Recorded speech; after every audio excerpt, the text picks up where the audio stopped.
Aikari itura ria Teachers B mwena wa Gilgil kaunti-inĩ ya Naikuru marahũrirwo nĩ kĩhera gĩkumaga mũciĩ-inĩ wa ũmwe wao na mathiĩ kũrora kĩrĩa matekwĩrĩgĩrĩire kĩa matũnga.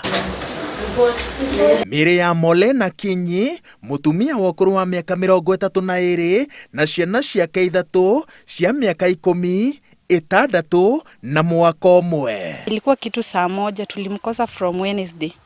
So nyumba yake ikaanza kukua na inzi, kutafuta haonekani, watoto hawaendi shule. Ndio agent akapigiwa simu, wakakuja na askari, tukabomoa.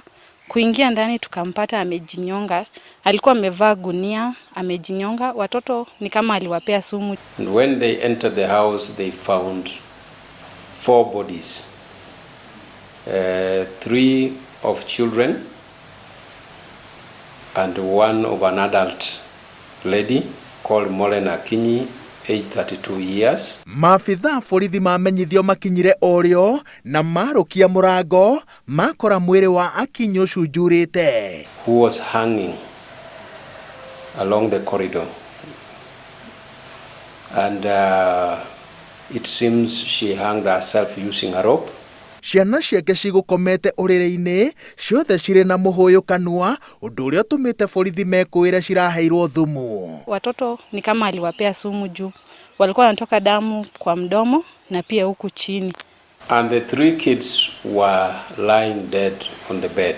Arĩa mariganĩtie na Mole na Kinyi maroiga atĩ mamuonire rita rĩa mũico kĩambĩrĩria-inĩ kĩa mweri ũyũ, na aingĩ matiekũagĩra atĩ thikũ nini thutha ũcio mangĩamuonire atekũhuhia. Alikuwa jirani mzuri, lakini ile kuongea sana ndio hakuwa nayo.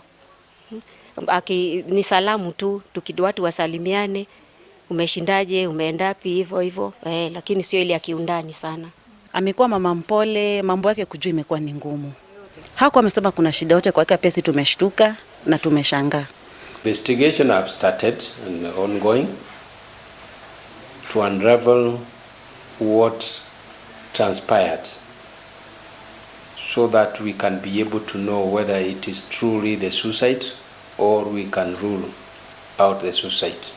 Maafitha borithi nĩ mambĩrĩirie ũthuthuria na mwĩhoko wa atĩ mũthia-inĩ nĩ mekumbũria kana nĩma ngero ĩno ĩtabanĩtio nĩ Mole Akinyi. Ngĩribotera Inooro TV, njĩtagwo Waweru wa Nyambura.